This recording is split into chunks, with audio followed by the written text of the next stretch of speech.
चंद्रशेखर आजाद के माता पिता बहुत निर्धन थे। उनके पास उन दिनों खाने को भी नहीं रहता था। दल के कुछ लोगों ने चंदा लगाकर 1000-2000 रुपए उनके सहायता के लिए जोड़े और जब यह रुपया आजाद तक पहुंचा, उन्होंने उस धन को दल के काम में लगा दिया। वे बोले, माता पिता तो सभी के हैं, यदि हम इस तरह करने लगे तो काम चल चुका। देश सेवा में माता पिता सभी को बलिदान देना पड़ेगा। ऐसी विचारधारा रखने वाले चंद्रशेखर आजाद जी भारत माँ के सच्चे सपूत, जिन्होंने देश के लिए अपना सब कुछ त्याग दिया। उनकी कहानी हमें बहुत प्रेरित करती है। साथियों, प्रयाग में एक धनी सज्जन थे। उनके पास क्रांतिकारी दल का रुपया जमा था। आजाद इलाहाबाद पहुँचे और दल के रुपयों को देने को कहा, परंतु उस सेठ के मन में लालच आ चुका था। उन्होंने आजाद को 1-2 दिन के लिए टाल दिया। 27 फरवरी 1931 का दिन था। उसी समय पुलिस को सूचना दे दी कि आजाद इलाहाबाद में हैं और अल्फ्रेड पार्क में बैठे हुए हैं।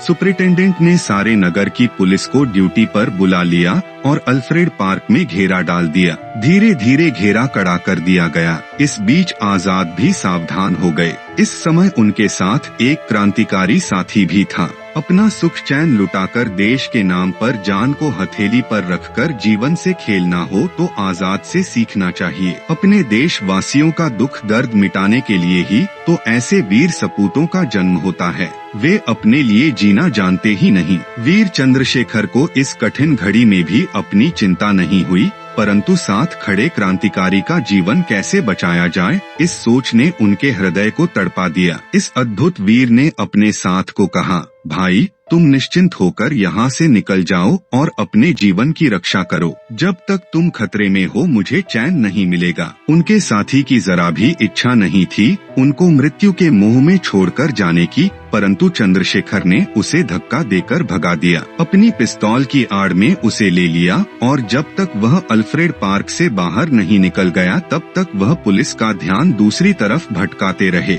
जब आजाद को यह निश्चय हो गया कि उनका साथी सही सलामत बचकर निकल गया, तब उस वीर ने सामने कड़ी असंख्य पुलिस से जूझ पड़ा। एक अंग्रेज पुलिस अफसर आजाद के सामने आ गया और बोला, हैंड्स अप। उसी समय आजाद ने उस पर गोली चलाई, जिससे अंग्रेज अफसर नाटवाथर का हाथ जख्मी हो गया। अब वीर आजाद पेड़ की आड़ लेकर पुलिस दल पर गोलियां चलाने लगे। दिन के 10 बज चुके थे।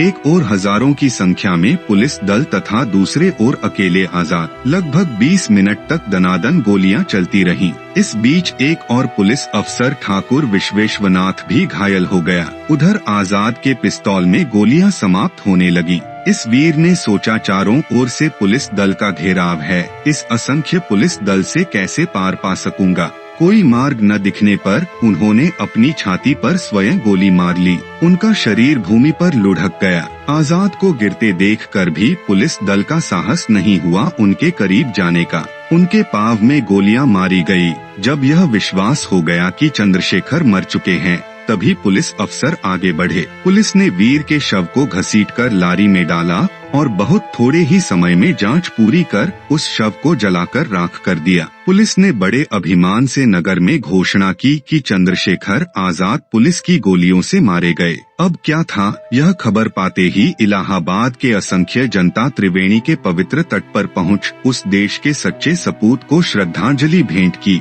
आजाद जन्म में ही आजाद थे, जब तक जिए आजाद ही रहे और जीवन की अंतिम घड़ियों तक भी आजाद ही रहे।